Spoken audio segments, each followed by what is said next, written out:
ঈদ মানেই যেন ঢালিউডের সুপারস্টার শাকিব খানের রাজত্ব, আর সঙ্গে রায়হান রাফি থাকলে তো কথাই নেই। সিনেমার দাপট চলে অন্যরকম। গত বছর তুফান দিয়ে ঢাকায় সিনেমায় ঝড় তুলেছিলেন এই জুটি। এবার ঈদে তারা ফিরছেন নতুন সিনেমা তাণ্ডব নিয়ে। সিনেমাটি ঘিরে শুরু থেকেই দর্শকদের আগ্রহ তুঙ্গে। শাকিব খানকে কেন্দ্র করে তৈরি হওয়া এই সিনেমা নিয়ে চারদিকে শোনা যাচ্ছে নানান গুঞ্জন।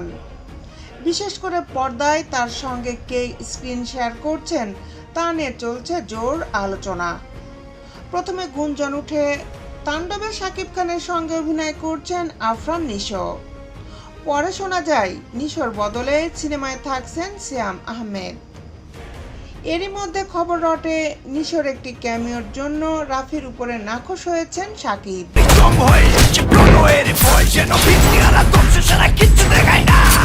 এসব গুঞ্জনের মাঝে নির্মাতা রায়হান রাফি সামাজিক যোগাযোগ মাধ্যমে শাকিব খানের সঙ্গে একটি ছবি পোস্ট করে ভক্তদের উদ্দেশ্যে বার্তা দিয়েছেন।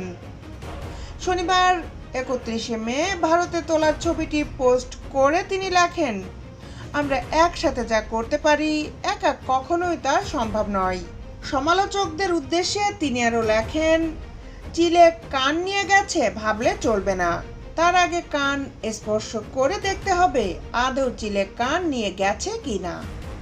গুজব থেকে 100 হাত দূরে থাকুন। সব শেষে রাফি হ্যাশট্যাগ দিয়ে লিখেছেন, ডাবিং শেষ, তাণ্ডব ঝড় আসছে। মেগাস্টার শাকিব খান, পরিচালক রায়হান রাফি। জানা গেছে তাণ্ডবের শুটিং ইতোমধ্যেই সম্পন্ন হয়েছে এবং বর্তমানে চলছে সম্পাদনার শেষ ধাপ। Welcome to the show. একটি টেলিভিশন চ্যানেলে হামলার ঘটনা ঘিরেই এগিয়ে যাবে সিনেমার গল্প।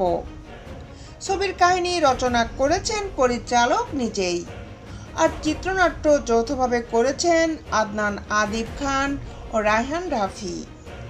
আসন্ন ঈদে দেশের প্রায় 1.5 শতাধিক সিনেমা হলে মুক্তি পেতে যাচ্ছে তাণ্ডব।